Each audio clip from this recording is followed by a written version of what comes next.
Hello and welcome to People, Politics and Power. I am Imoni Amarere. Some weeks back, governors of the southern states met in Asaba, the Delta state capital, to review the state of the nation and profile some solutions. One of the key decisions reached at that meeting was the ban on open grazing. The southern governor's position, as communicated by the Ondo State Governor Rotimi Akeredolu, is to address the incursion of armed herders, criminals and bandits into the southern part of the country that has presented severe security challenges to the states. They noted that development and population growth has put pressure on available land and increased the prospects of conflict between migrating herders and local populations. The first sign of trouble emerged when the Attorney General of the Federation, Abubakar Malami, granted a media interview challenging the stance of the southern governors and described their move as unconstitutional. Malami equated cattle grazing to the right to free movement of people as enshrined in the Constitution. He therefore advised the governors to consider amending the 1999 Constitution if the proposed law banning open grazing is to stand. Now, what followed Malami's intervention was a quick response from the governors through Governor Akeredolu, who said their position is irreversible and would be enforced with vigor. Governor Akeredolu insisted that Malami was welcome to challenge the southern governor's decision in court, as they would meet him there.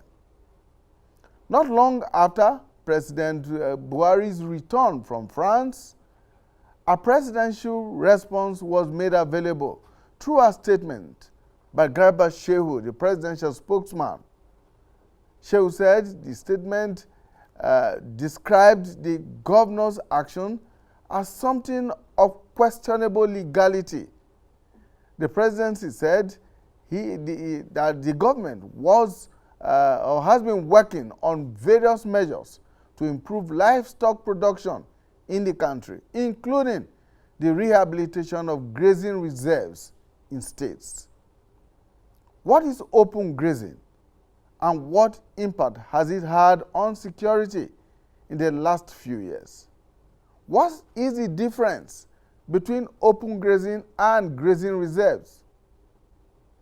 The open grazing has undoubtedly triggered conflicts between host communities and migrant herders, leading to deaths, loss of properties, and food shortages in many states across the country. Herders and farmers have in the past raised counter-accusations against themselves as reasons for the crisis. The conflicts between herders and farmers have strengthened the debates around the true federalism and the whole call for restructuring, which among other things, we allow state governments exercise control over state police. The conversation today will examine the options available to the federal and state governments to solve or resolve this perennial livestock management issue, as well as look at the position of the law on the issue in contention.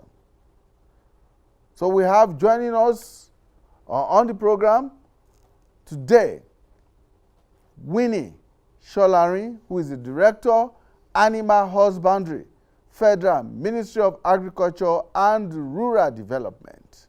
Thank you so much for joining us. Also joining us is Barrister Ahmed Mewada, an Abuja-based legal practitioner and the current president of the Association of Nigerian Authors, ANA. Thank you so much for joining us. Thank you, Mark. We are also joined via Zoom by another lawyer, Mr. Ataguba Aboje. Mr. Aboje, thank you so much for joining us. Thank you, sir. Thank you for having me. Welcome. So let's begin with you, Mr. Ataguba. What do you make of the controversy so far? Well, the controversy, as far as I'm concerned, is it shouldn't be a controversy. Because if you look at the primary obligation of the government is to protect lives of people and to protect property. And the decision of the southern governors to ban the open grazing, the intention there is to protect lives and property, having seen the perennial clashes and the bloodletting that has come out of the practice of open grazing. Now, if you look at the section, particularly section 41 of the 1999 Constitution, which permits freedom of movement, which the AGF has been basing its arguments on, and most all the proponents who say that the southern governors are wrong, they have been basing their arguments on freedom of movement. But if you look at the same constitution, particularly section 45, section 45 clearly states that no law shall be invalidated where it is reasonably justifiable in a democratic society, particularly for the defense of people, for safety, for the health of the people, and to protect the fundamental rights of other citizens. So section 45 has made it very clear that when a law is passed and that law is to protect and to defend people, then that law cannot be said to be unjustifiable. So my take is, if the Attorney General of the Federation and the presidency have taken a look at the same constitution that they have been relying on, they'll realize that the rights and the freedom of movement is not left at large. It may be curtailed by any law that is justifiably reasonable in a democratic society. And I dare say that the decision of the governors to ban open grazing is for the defense of people, to protect lives and property. Having seen that the practice of open grazing is a tinderbox that has led to the loss of several persons, the loss of life of several persons and property in this country. I think the governors have stepped up in the light of their constitutional duty to protect lives and property, and that banning now, which they have put in place, is justifiable in my view, looking at all the facts and the circumstances that we are faced with right now in this country. All right, Mr. Aboje, stay with us. Let me come to Madam Winnie Sholari and to ask first and foremost, Madam, what is the difference between open grazing and having what is now referred to as grazing reserves, or they used to be referred to as forest reserves? Thank you very much, Mark. Grazing reserves are parcels of land, usually large hectares of land, set aside specifically for grazing of animals.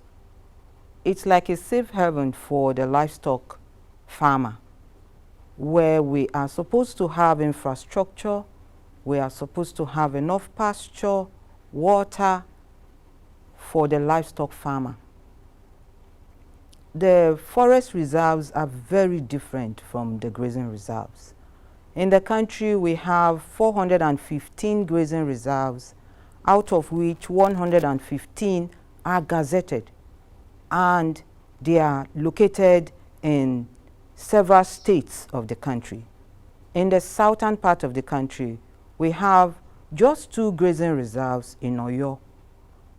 We don't have in other parts of the south-south or the southeast, and the remaining part of the southwest. But in the north, you have grazing reserves that are as large as 300,000 hectares and as small as 500 hectares. So we have actually enough land in the grazing reserve. When we talk about open grazing means that the animals are grazing outside designated areas. Remember that before now we had the stock routes, that is, routes that led to grazing reserves. And along these stock routes we had grazing corridors. And we have livestock service centers in some of them where the animals could rest, take a bit of water, graze a bit, get a bit of health care as they move on to the next grazing reserve. But over the years, these stock routes have disappeared either through encroachment. Some of them no longer have pasture for the pastoralists as they move on because of climate change.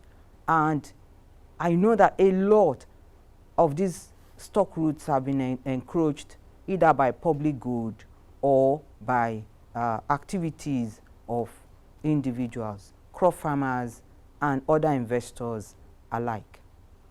Thank you, ma'am. So there is an official government policy on grazing reserves.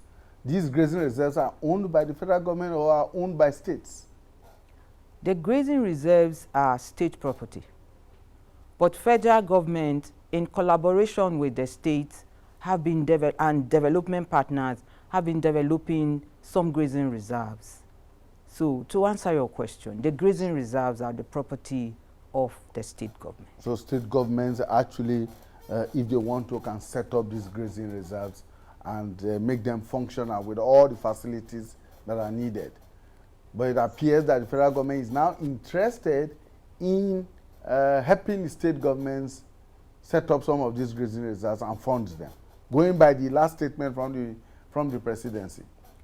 Yes, the federal government has been interested in supporting state government in developing grazing reserves for a very long time. I remember in the 1990s, under the first and second livestock development programs, we had development of grazing reserves. We've had support from EU to develop some grazing reserves. We've had support from World Bank and FAO to develop some grazing reserves. So yes, federal government has been interested and supporting the state in developing the grazing reserve. If you remember, Mark, agriculture is on concurrent list. That means that the state also have equal rights to develop these grazing reserves. It's their property. But the federal government over the years has supported the state in the development of grazing reserve and is still doing so up till now. As we speak, the federal government is already intervening in Gombe, in Wawazange. The federal government is intervening in Garana Mafa in Borno State, and the federal government is also intervening in several other grazing reserves with a provision of infrastructure, with provision of pasture development, head dams, boreholes, all in a bid to develop the grazing reserve and make it more habitable for the livestock farmers, particularly the pastoralists. Great. So much information there. One just wonders whether these grazing reserves can be equated to ranches if ranching is eventually adopted by any of these states. Will those ranches be in those grazing reserves, since they are very large expanse of land? Thank you. Ranches can be developed within grazing reserves, and ranches can be developed outside grazing reserve.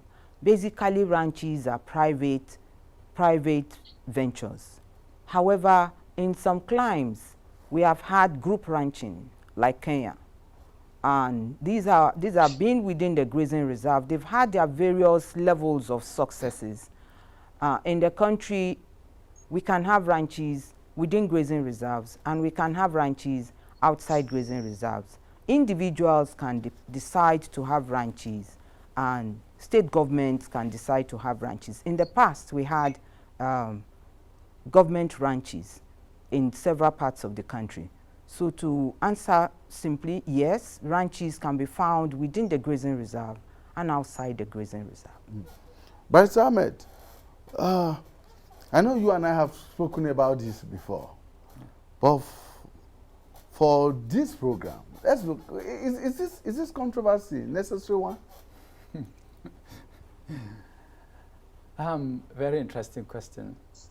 I have to restate what I said earlier, I mean, when I was last seated here, that honestly, our governments at all levels seem to be more conscious of the gallery that is either applauding them or, you know, urging them on, much more than concern for the Nigerian nation. I mean, the sanctity of Nigeria law and the peace and coexistence, peaceful coexistence of Nigerians. I do not see any reason, to start with, why southern state governments, southwestern state governments, would come out and announce that they are banning open grazing, when it's just an announcement without making the laws. Each and every one of those governors has to go back to his own home state, approach his state assembly to make law in respect of that particular issue. At the point that they came out to announce the ban, there was no ban. And even when they were announcing it, there was no ban in place. It's just a political statement. You make law first, and then you gazette it. You make it public so that whoever is affected by such and such law would know that, yes, there is a law, and then it has been published. It is only at that point that you now begin to say, oh, ignorance of the law is no excuse, and then you begin to blame people who act in breach of those laws. So they are putting the cart before the horse. Absolutely. That's why I watched an interview by SAM Femi Falana. He said, yes, they have announced this ban, but each of them should go back to his own home state and make a law. And you'll be surprised to see that when the laws are eventually promulgated, they may be even different. There is no region in Nigeria. This is what I hope the media should please lead in correcting our vocabulary. You will say northern region, western region, or there is no, ever since the states were created, in place of the regions, the former regions of the mention of region is unlawful. It's wrong. So they got together, yes. Let me say they form a group that we call Southern Governors Forum. Yeah, I would say an interest group, so to speak, to pressure government into doing one or two things. It is allowed. They can congregate and associate. It is constitutional. But whatever they say is not a law. That is on the one hand. On the other hand, I will still come back to the federal government. Federal government has no right or no place to wake up and begin to talk on issues that does not or do not affect federal government. Why am I saying that? The ban on open grazing is a ban on enterprise or business by private Nigerian or non-Nigerian, if you like, non-Nigerians who are within Nigeria doing business. Is an attempt to check that kind of business operating within a section of Nigeria. I'm not saying region, I say a section of Nigeria. Now, what has federal government got to do with private enterprise of individuals? If those individuals feel aggrieved, please, federal government should allow them to go and take all the necessary steps to mitigate the harshness of the law, instead of them to come out and begin to state or to take that same usual predictable position that, oh, this is where we always belong as long as this section or this part of or this community are involved, this is where we belong. For me, we should grow up. I'm happy the last time we said they should dialogue. I think we saw a bit of this. Please, they should stop heating up this system, the polity. I begin to understand this is where we belong and this is where we don't belong. And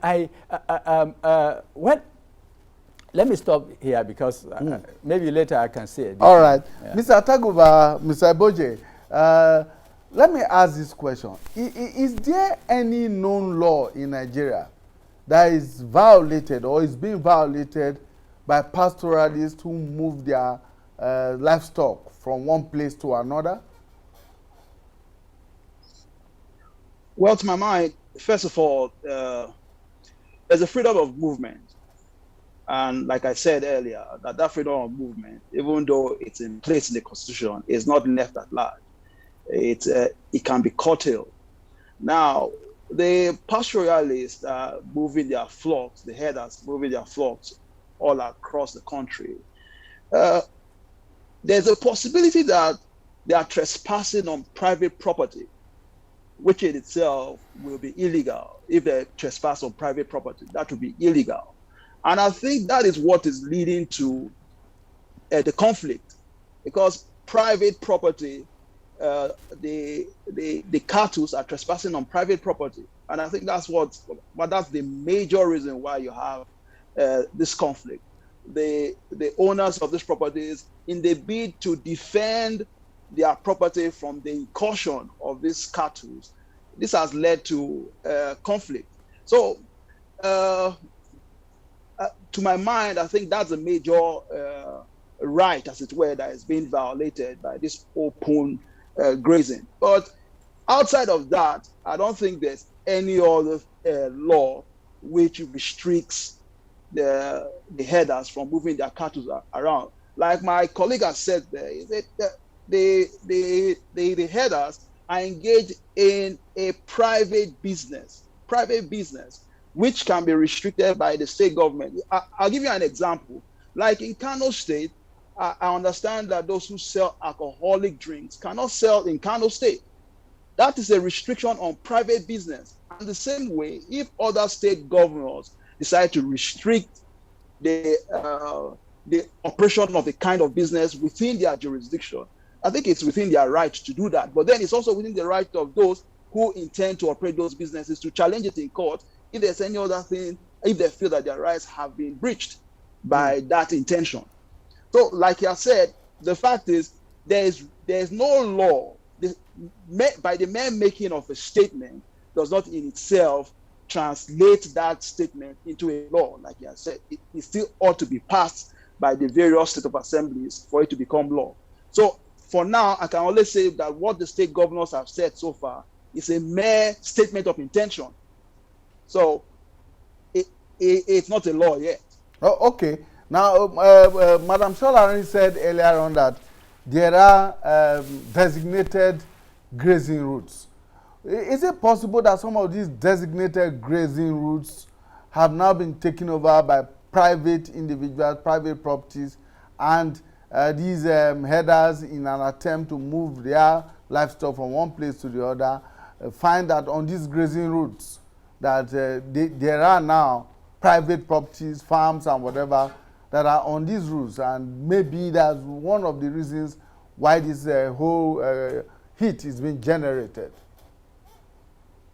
Well, there's no doubt about that. As the population increases, you can as well assume that people will continue to take over land, and there's a possibility that these grazing routes that have been reserved previously have now been taken over by persons, and the herders are forced to look for alternative routes.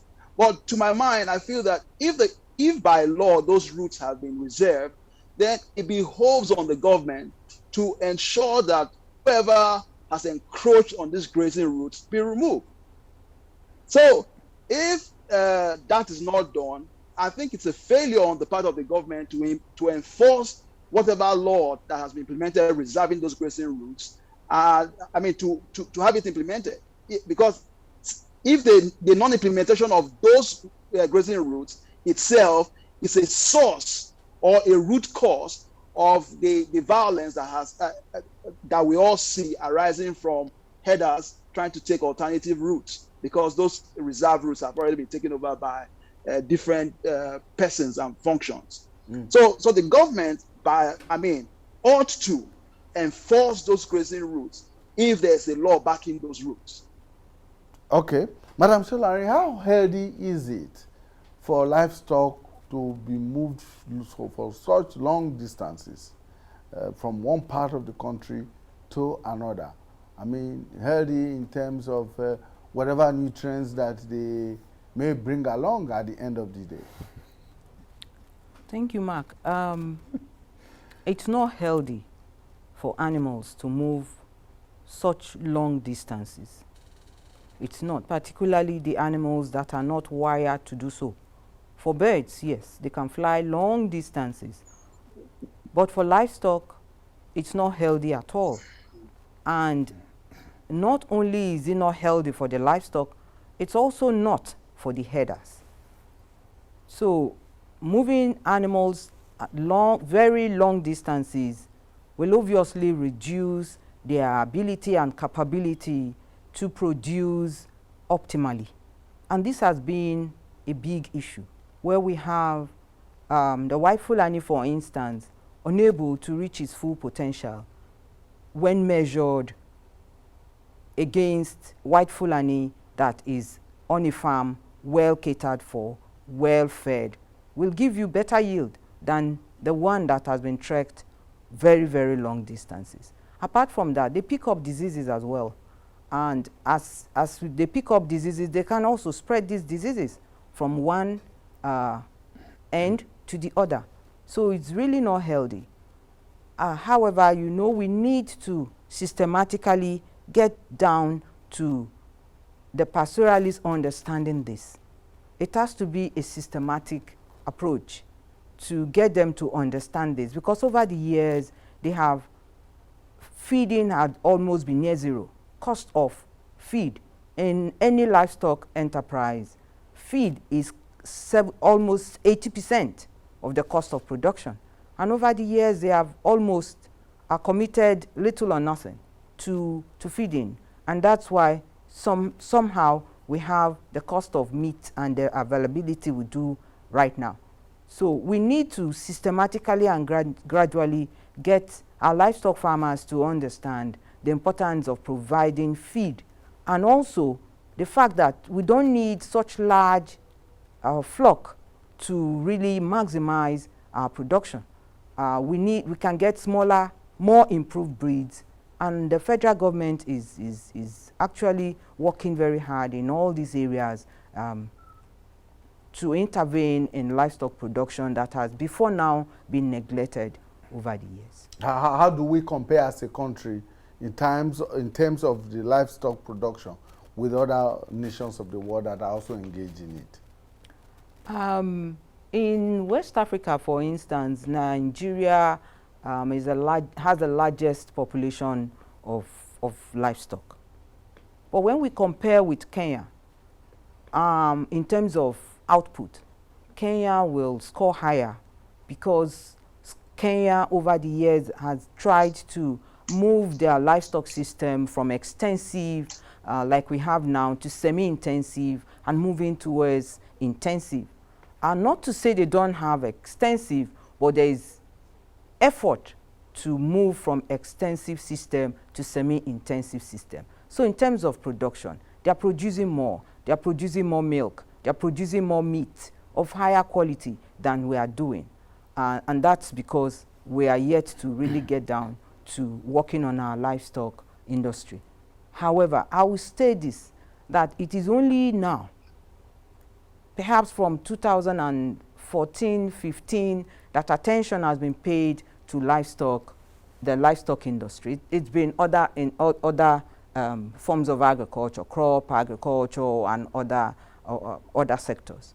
So for us, we're just beginning, and we just need to be systematic in trying to address this issue. And government is really, really now very, very committed to doing this, although it will take a lot of time because of a gestation period in livestock. So when you say government, of course, we are referring to the federal government.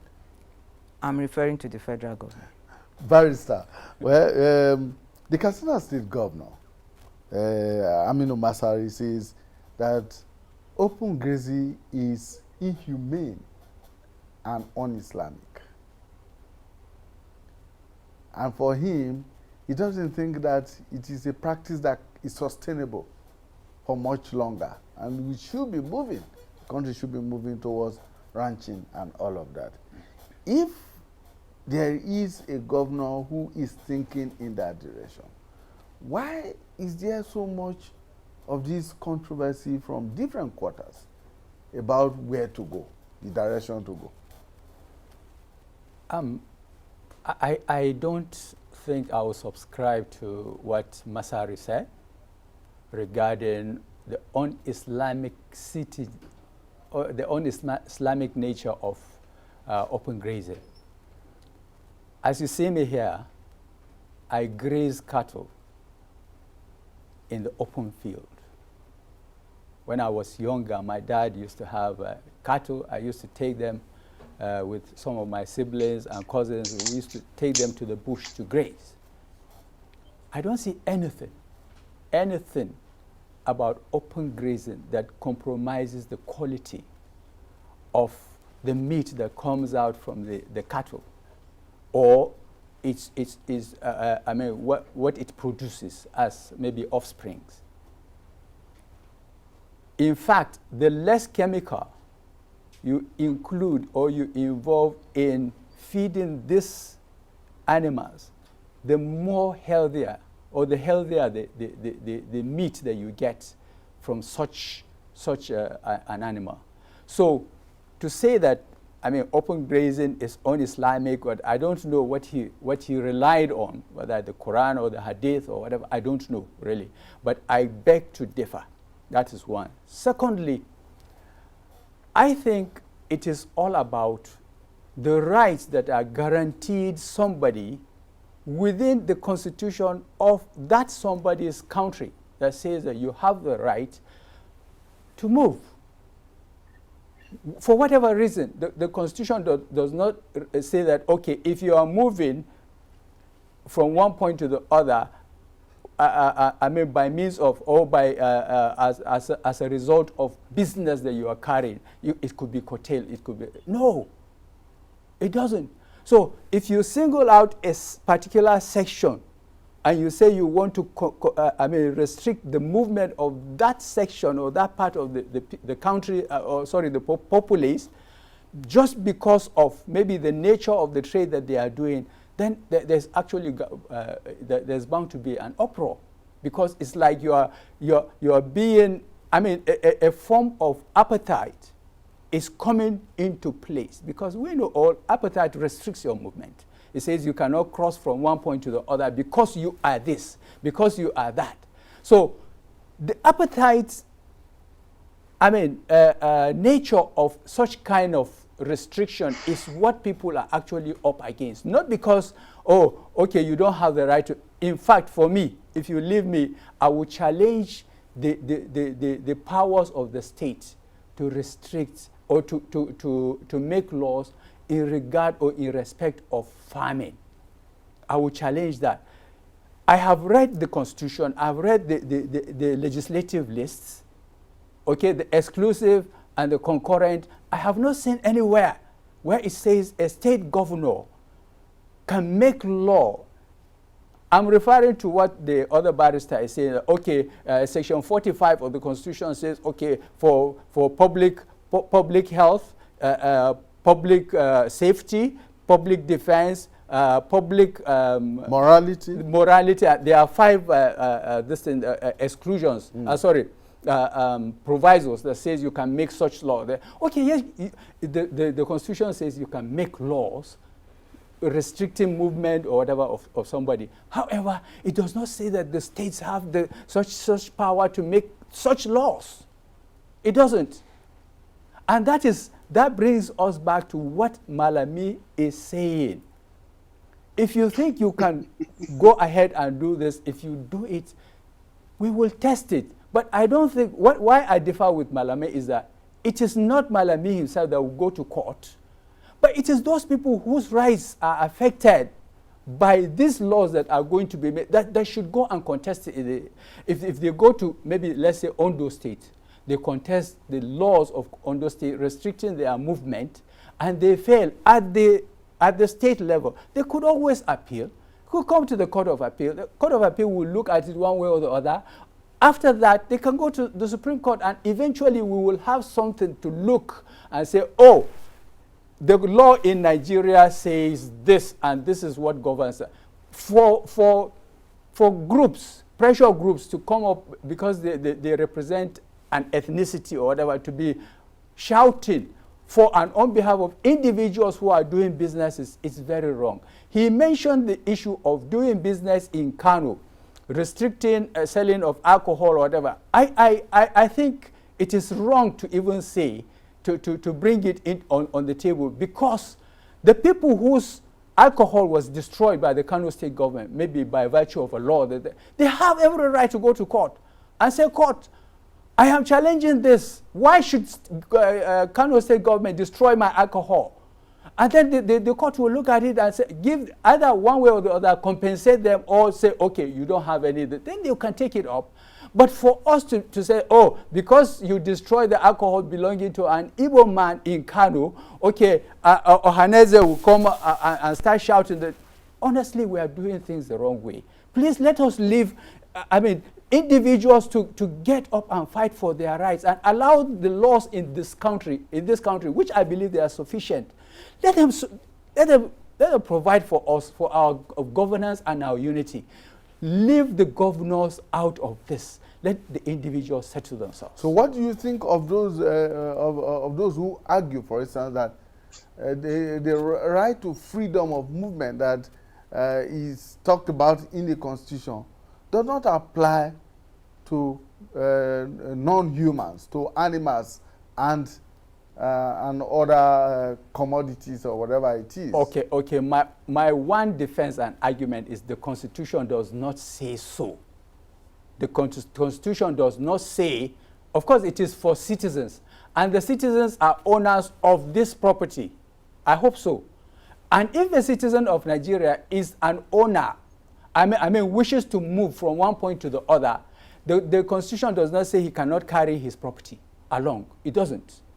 So if the property, this cattle are the property of the individual who is a citizen of Federal Republic of Nigeria, then it follows that he can move his property from one point to the other until there is a law that is within the Constitution that says he cannot do it.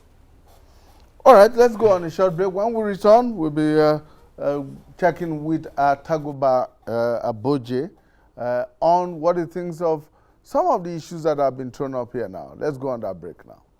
People, politics, and power. It is fresh, insightful, impactful. It's a must-watch. People, politics, and power on AIT.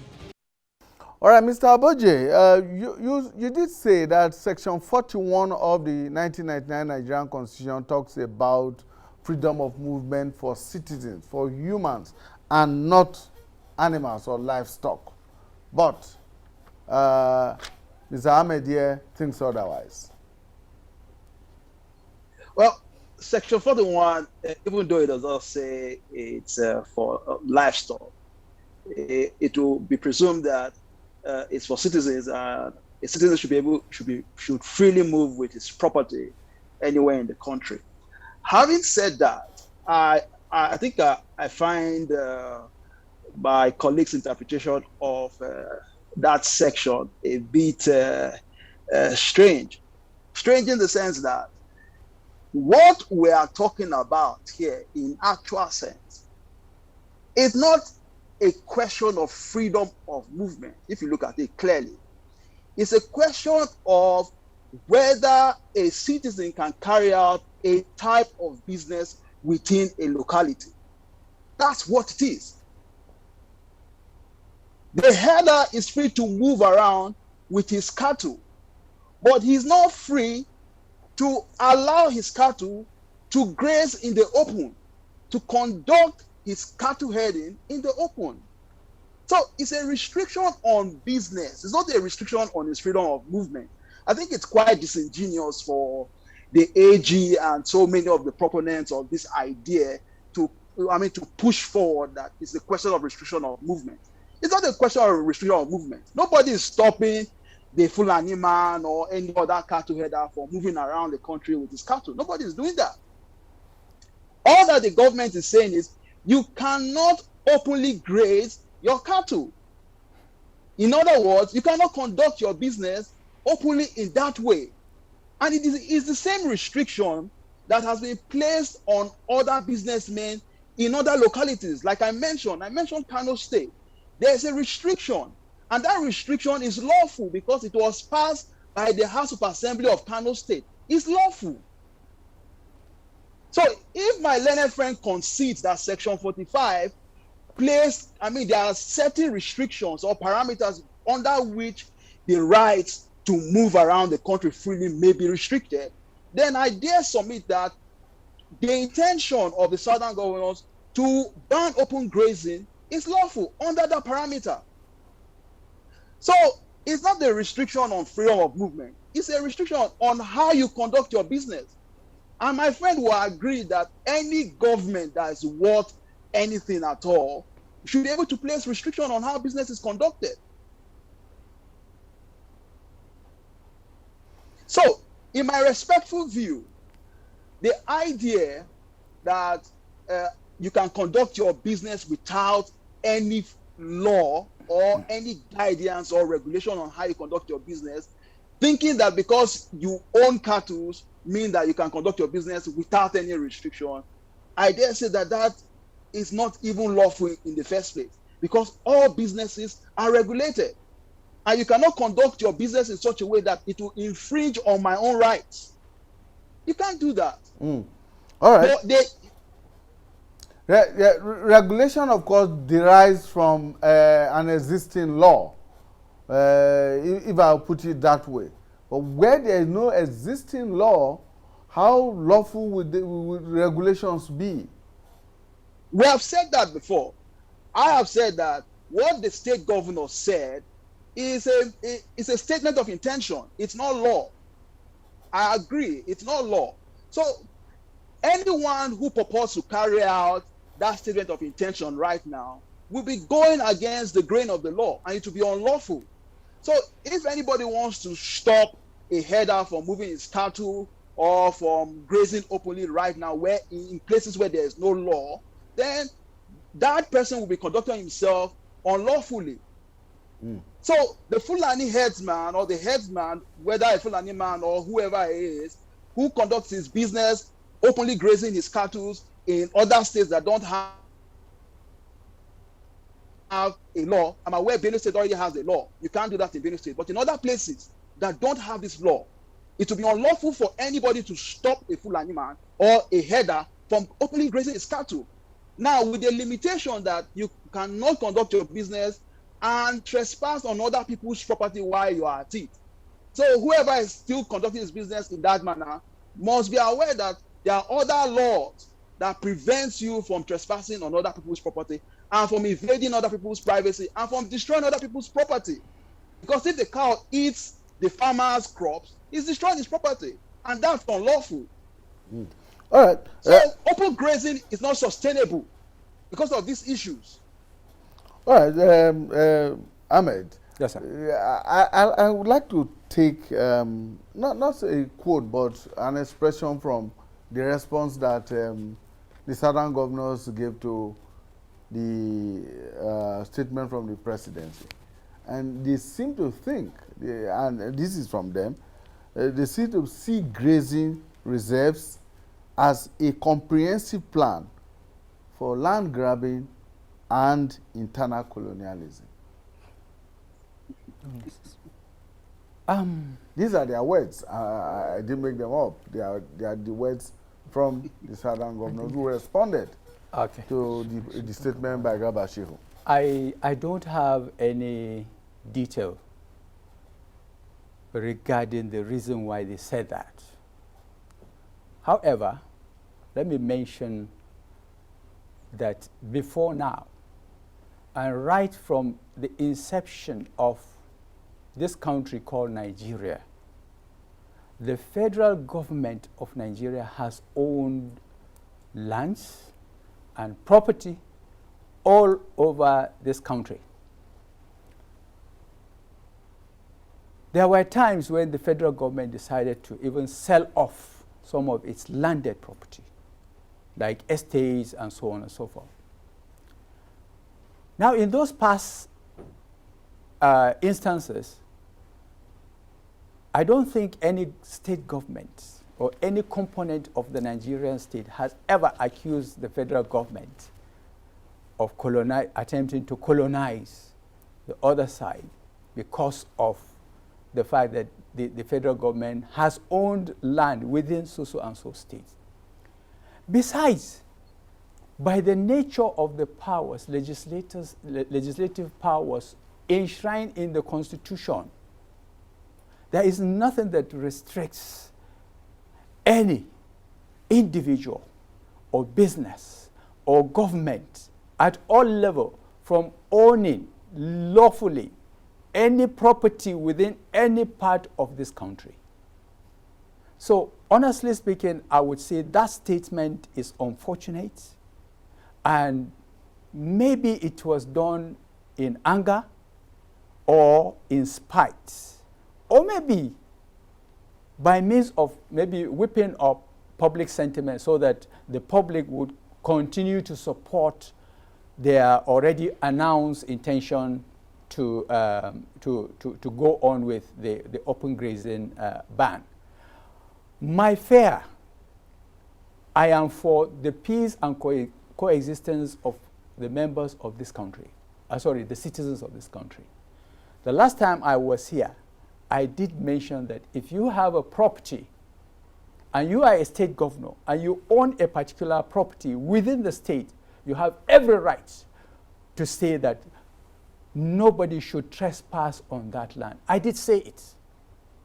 However, I stopped short of saying that beyond that property of yours that you say this land, okay, this stretch of this belongs to so and so state, you cannot stop people from freely moving.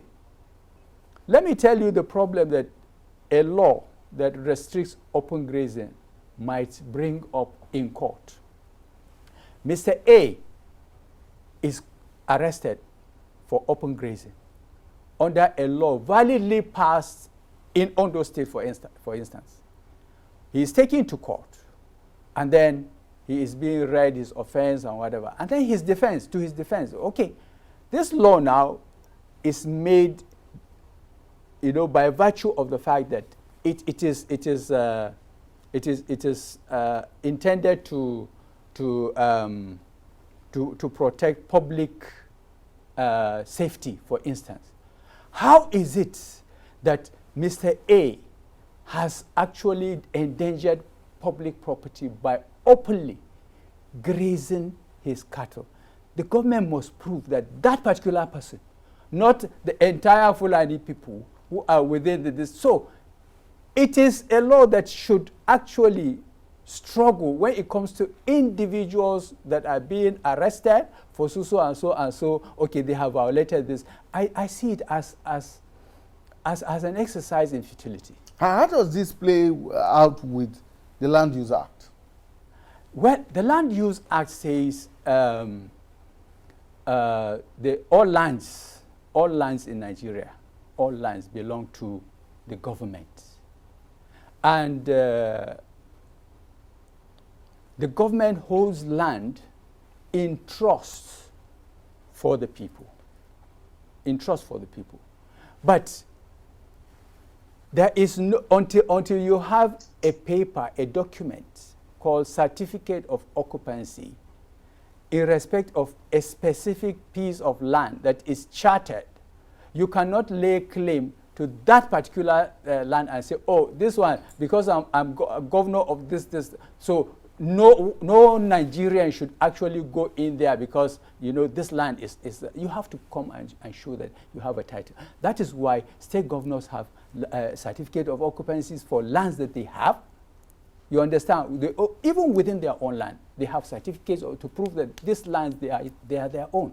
That is why all these forestry reserves and whatever, there are gazettes to them that says, okay, this are gazetted as forest reserves within so and so state. Outside that, I mean, if you can imagine how many people would be guilty of trespass if every state governor would just wake up and say, oh, there's a motorist that crossed over, I hate him, let me just arrest him, come and bring him to justice because he has trespassed on my land, because this land belongs to me. That is not how it works. Sir, we are trying to avoid apartheid system in Nigeria.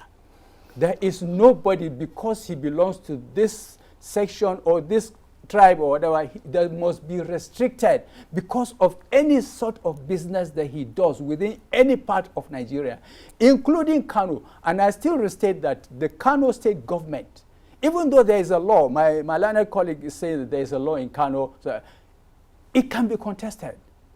You cannot just come because you think you have a law in Kano State, destroy my property, okay, and then I'll just sit down. People have not contested it. They have contested it. I'm interested in knowing how it went. Well, Madam Solani, maybe you have the last word here. How can Nigeria, I mean, really become self-sufficient in livestock production, given this background of all the gamut of issues that we have been talking about? Mark, you see, I've listened so carefully, and that is really the issue we have. We have politicized livestock production in Nigeria, and that's very sad. In all this discussion and in all this dialogue going on, where does a livestock farmer fit in?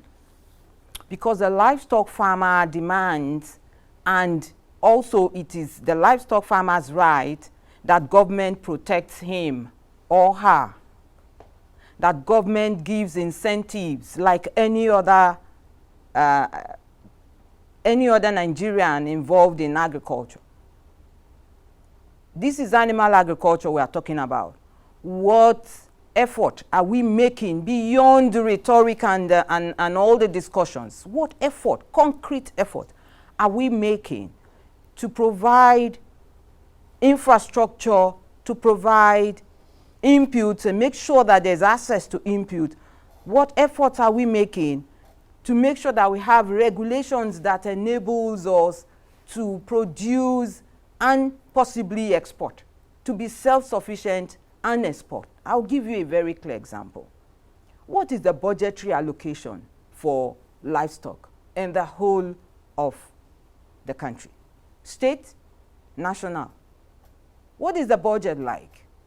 We are talking of grazing reserves. I said we had 415 grazing reserves. Should we have issues if these grazing reserves are developed? But you know, we just keep going on, and sometimes really exercising our energy trying to talk about other issues and leave out the pastoralists and leave out the livestock farm. So how can we be self-sufficient? Let's look at the data.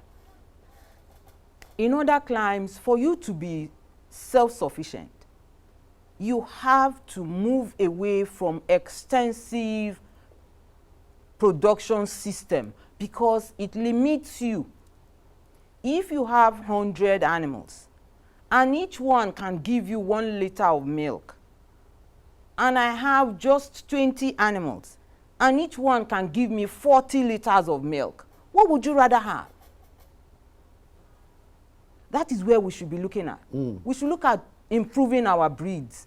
When we talk about breed improvement, you will agree with me that you can't move animals. We are all talking about state governments importing Frisian cow. You can't move, you can't trek it. You can't trek it. It's going to give you 40 liters of milk, but you need to take care of it. Do we take care of our animals? We can't be self-sufficient if we are thinking extensive system of production.